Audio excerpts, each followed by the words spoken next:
Howdy, hey, this is Frakbox, and I'm here with OmegaWolf. Hi. So, we're just continuing Halo. So after the long rant that I had in the last one about digital rights management, we'll try to talk about something more Halo-related. Alright. Just boop, beep. The shotgun is an amazing weapon in this Yeah, game. I'm glad they had it in here. Yeah. Every game needs a shotgun. So which mission introduces the shotgun, do you know? The Flood. Well, the one where the Flood shows up. Do you get the shotgun before that at all? Nope. Or it makes no appearances until then? Nope. Oh, that's pretty good, actually. Like, as far as the crawl... What word am I looking for? Like, when you're introducing new things to the game, new ideas, new concepts, that's probably a good place to introduce it, because basically... Like, nothing would be... It is literally the best thing for the Flood. Right. You've probably gotten used to the idea that let's say, I mean, you've been playing through Halo, and you've gotten used to the idea that that the assault rifle doesn't do very much damage, but it works if you use it in bursts, but it's totally ineffective against the Flood.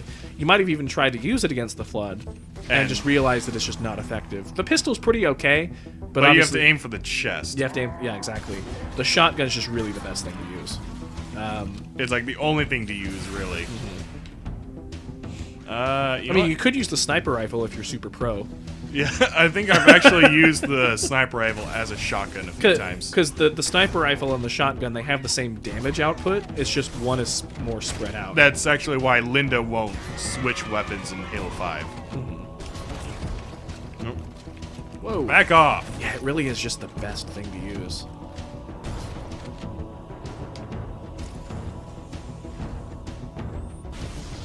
There we go. Oh, no! Oh! Oh! You're okay. You know, I've heard people criticize Halo for being just kind of a generic shooter. Well, the thing is, shooters were generic. A generic like sci-fi shooter, and I see where they're coming from, but I have to disagree. Yeah, it has its own universe. It has its own universe, and really, I mean, if you look at it, sure, it's just kind of the first part of it is just you fighting aliens, fighting a bunch of aliens, like an alien super advanced thing. But let's see here. Where is it? When you play through the game, you're like, oh my gosh, like it switches up the play style on you halfway through the game, so it's not really that generic. I'm sure there's other sci-fi games that came before Halo that had sort of you fighting aliens and basically zombies. I'm sure there's some Quake clone or Doom clone that had something like that, but I don't know. Halo just feels very unique to me. Yeah.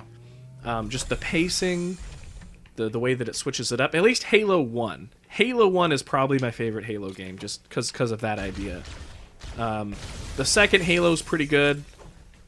Oh, whoa! Whoa. Well, at least you got more ammo for the shotgun. So. Dang it! I have no shield. Those infection forms are gonna slaughter me. But no, just the whole idea behind, like, this game. Oh!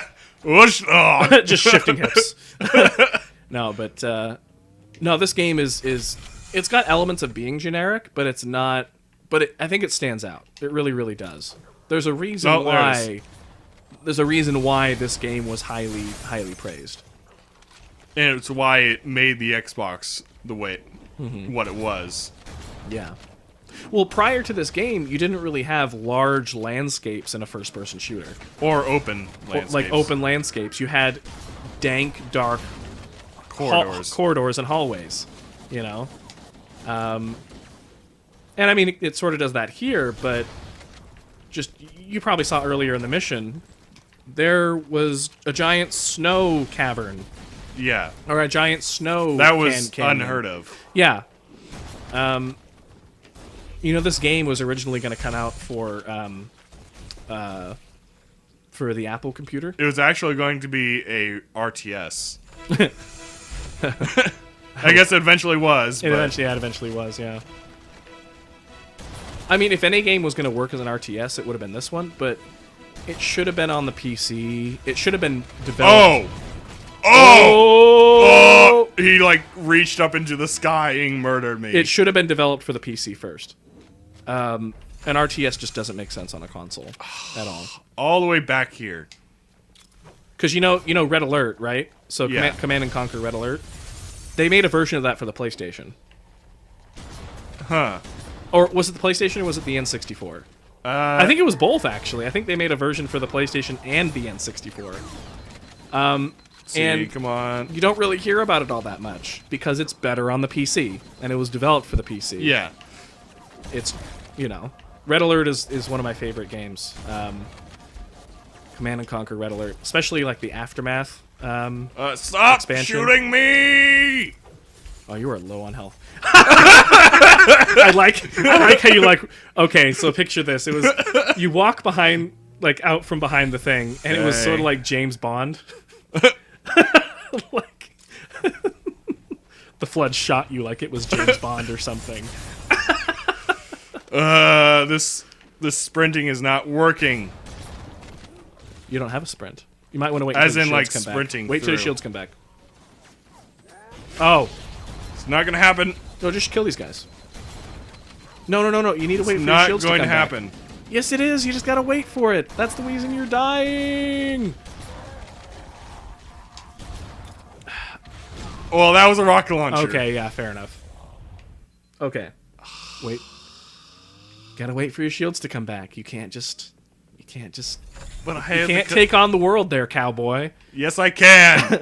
No, you Yes, can't. I can. No, you can't. Yes, I can. Let's see here.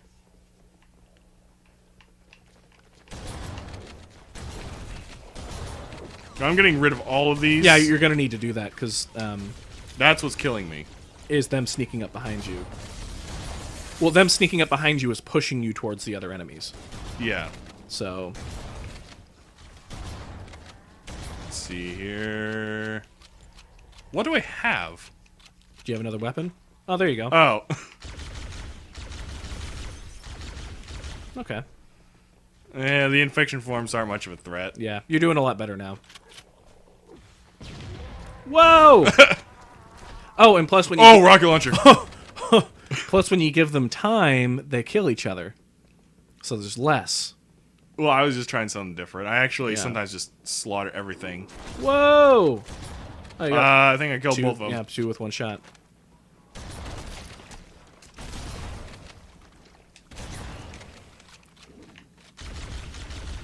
Let's see here. Sorry, everybody. I'm a little bit sick today. The last episode that we shot and this episode, I was a little bit sick, so you could probably tell by my voice. Excuse me. But, Whoa. Explosions. I'm very hot today, like temperature-wise. The thing about the flood is that, like, if you hit them with a grenade, they still come after you.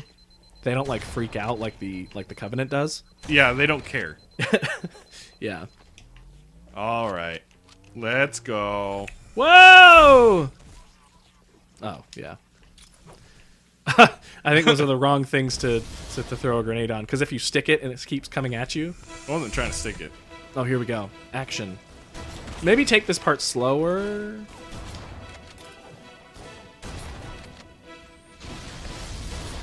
No, because Half-Life. Half-Life. Ah, Banshee. Half-Life had zombies, and it had aliens, like extra dimensional Oh aliens. no. Oh no. I was trying Oh to- no. The infection forms are a real threat now. I was Oh. trying to think of another video game that had tropes similar to this one, but although they didn't really... Well, actually, like Half-Life 2 has the Combine, which is basically an extra-dimensional alien force. So I guess like an alien... Banshee. So I guess that's similar to the Covenant in some ways, but it's not religious. Still brainwashing. I wonder how much... Oh. I wonder how much Bill Gates actually had to do with Halo. No idea. Because Bill Gates is an atheist, so having like this like alien, like this religious alien invading force would actually be something that he would identify with as an atheist. So I wonder how much he had as far as probably not very much.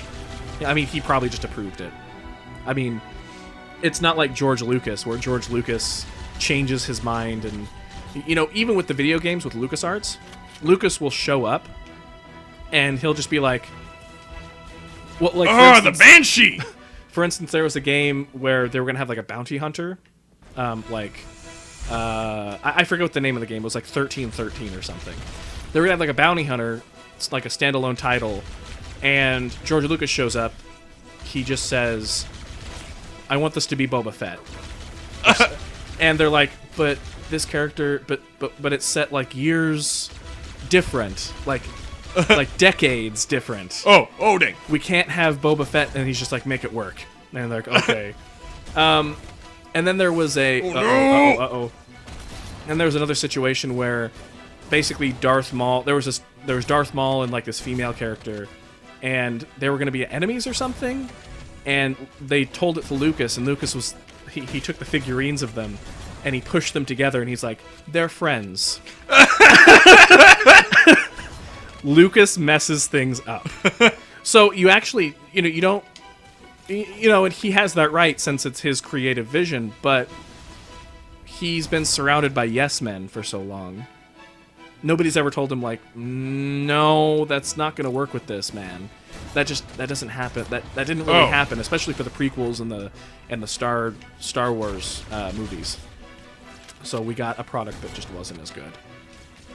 See, where's a... So it's actually good for like higher ups to stay out of that process.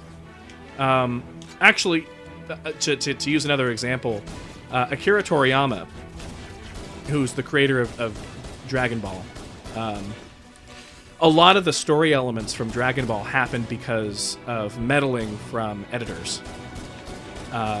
And he subconsciously made a lot of his villains resemble some of his old editors. So, like, King Piccolo resembled one of his old editors, and there's a couple other examples. Frieza resembled one of his old editors. We're just dying. Goodness. What? What is this? But the reason that Cell had so many forms was because of meddling of editors. Because an editor was like, I don't really like Cell. He's too weird. We need to change him. And so he made Cell, second form Cell, semi-perfect Cell. And then the editor was like, you know what? No, I don't like that one either. And so he made Perfect Cell. Basically. That's the whole reason that Cell was there. Because he... also, like, the androids. You know how when, in the Android Saga... Whoa. What? I'm gonna just leave you there? In the Android that's where you belong. In the Android Saga, there were, like, 2 androids that showed up.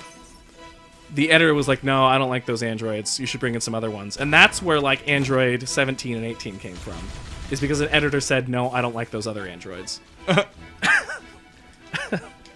Anyway. So, let's go ahead and call the episode here. Do you want to do that? I want to get across this bridge. Okay, we'll cross the bridge and then we'll end the episode. Oh, man. This guy waggling at you. Goodness. There's a set amount of enemies. They don't keep spawning, do they? No. Oh, man. Okay. There's one potential. Where is he? Good luck. Where'd he go? Where did he go? Where did he go? But yeah, on that same vein of what I was talking about, you want to make sure that... oh, they're all right there. When you have something that requires a creative vision... I mean, obviously some input from the top is nice as far as what's marketable, but to have somebody at the top making the ultimate decisions could actually harm a creative vision quite a bit. So, it's one of those things you gotta watch out for. There's got to be balance in everything.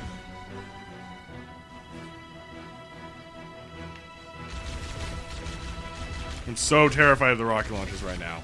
Is there another one with a rocket launcher? Maybe. Will you get out of here? Oh, yeah, you couldn't take over the Banshees in this version, could you? No. Running out of ammo. Okay. Almost through. Run. Okay, let's go ahead and call the episode here. Please checkpoint. That's probably going to checkpoint. But yeah, let's go ahead and call the episode here. Loading. Well, this is Frakbox. This is OmegaWolf. Have a great day. Stay safe.